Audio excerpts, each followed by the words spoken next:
Imagine the sun has just disappeared. There are no streetlights, no phone flashlight, no doors to lock, no windows, no police, no warm bedroom, only darkness. Somewhere far away, an animal makes a sound. You cannot see it, but you know it can see better than you. So what did ancient humans do when night came? Did they sleep? Did they hide? Did they tell stories? Or did the night change them forever? The answer is more interesting than most people think.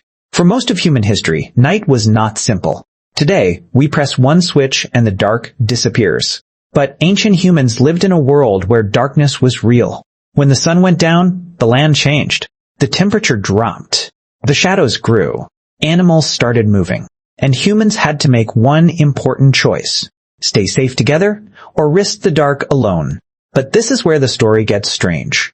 Night was dangerous, but it may also be one of the reasons humans became so social, creative, and smart. When the world became dark, during the day, ancient humans could see the land clearly. They could track animals, find plants, collect water, make tools, watch each other's faces. But at night, everything changed. The same forest became harder to read. The same cave became full of shadows. The same open land became a place where predators could move quietly. A lion, hyena, wolf, leopard, or other predator could be near. The exact animals depended on the place and time. Ancient humans were not the strongest animals. They did not have sharp claws. They did not run faster than every predator. And they could not see well in deep darkness. So the first rule of night was simple. Do not be alone. This is why the group mattered so much. A person alone in the dark was weak, but a group near fire was different. And that brings us to the most important thing in this story. Fire. Fire became the center of the night. Fire was not just a tool. At night, fire was like a wall. It gave light. It gave heat. It helped keep insects and animals away. It made food easier to eat. And it turned a dangerous place into a small circle of safety. Archaeologists still debate the exact timeline of early fire use. But recent reports say a site in Barnum, England, may show deliberate fire-making around 415,000 years ago. But even before humans could always make fire, they may have used fire from natural sources, like lightning fires. Imagine that. A small group finds fire in the wild. They carry burning wood carefully. They protect it. They feed it. They make sure it does not die. Because if the fire died, the night became dangerous again. This is where ancient night becomes emotional.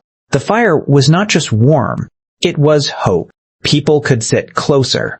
Children could sleep near adults. Old people could stay warm. Hunters could rest. Someone could watch the edge of the dark. But fire did something even more powerful. It gave humans more time. Before fire, sunset could end the day. After fire, the day could continue. And this next part changes everything. They did evening work. Ancient humans probably did not waste the firelight. Around the fire, they could finish small jobs. They could repair stone tools, clean animal skins, prepare food, break bones for marrow, dry meat, sharpen points, teach younger people, check wounds, and plan the next day. There is evidence that ancient humans cooked fish around 780,000 years ago at Gesher Beno Yaakov in the Jordan Valley. Scientists studied fish teeth that looked heated in a controlled way, not just burned in an open fire. Cooking changed the night. Food could be softer, warmer, safer, easier to share.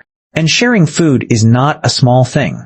When people share food, they build trust. One person brings meat. Another brings roots. Another keeps the fire alive. Another watches the children. Slowly, the fire becomes more than heat. It becomes the center of the group. But while some people worked, others had to do something even more important. They had to sleep. And sleeping in the ancient world was not like sleeping today. Sleep was also about safety. Today, many people sleep alone in a locked room. Ancient humans did not have that kind of safety. They likely slept near each other, near fire, near tools, near people they trusted. But did everyone sleep at the same time? Maybe not always.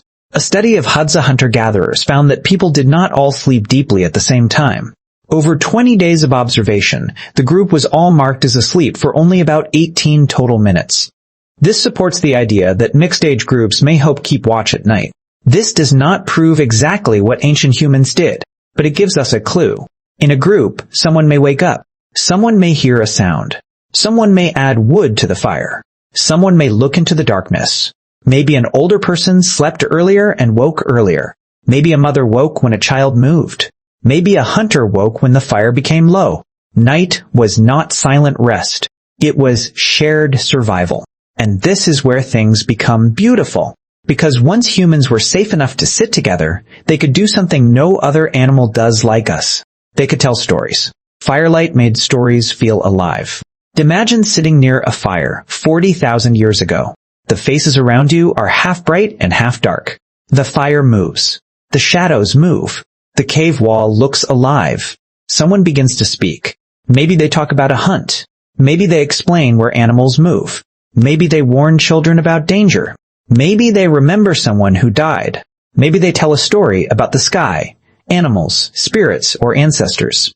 We cannot record ancient voices, so we must be careful. But we do know that early humans made art and symbols. In Indonesia, researchers reported a cave painting at least 500-200 years old, showing human-like figures with a pig. Scientists describe it as very early evidence of visual storytelling. Now think about that with fire.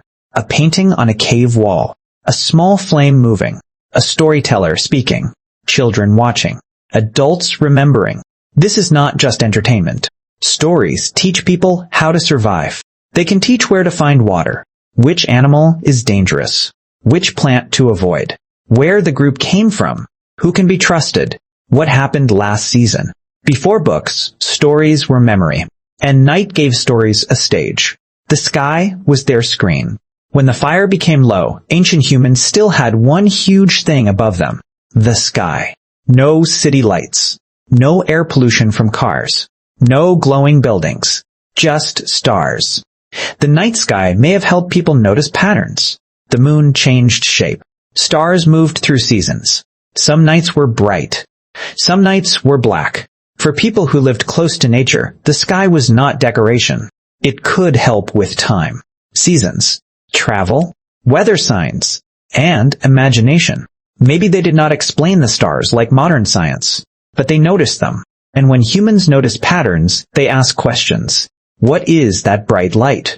Why does the moon change? Where does the sun go? Why do some animals move at night? Questions create stories. Stories create culture. Culture creates identity. And that is why ancient night matters so much. Night may have made humans more human. So, what did ancient humans do when night came? They gathered. They watched. They cooked. They repaired tools. They protected children. They shared food. They slept near others. They listened to the dark. They looked at the stars. And they told stories. Night was scary. But it was also powerful. Because when humans sat around fire, they were not only surviving, they were building trust. They were building memory. They were building the first deep human worlds inside their minds.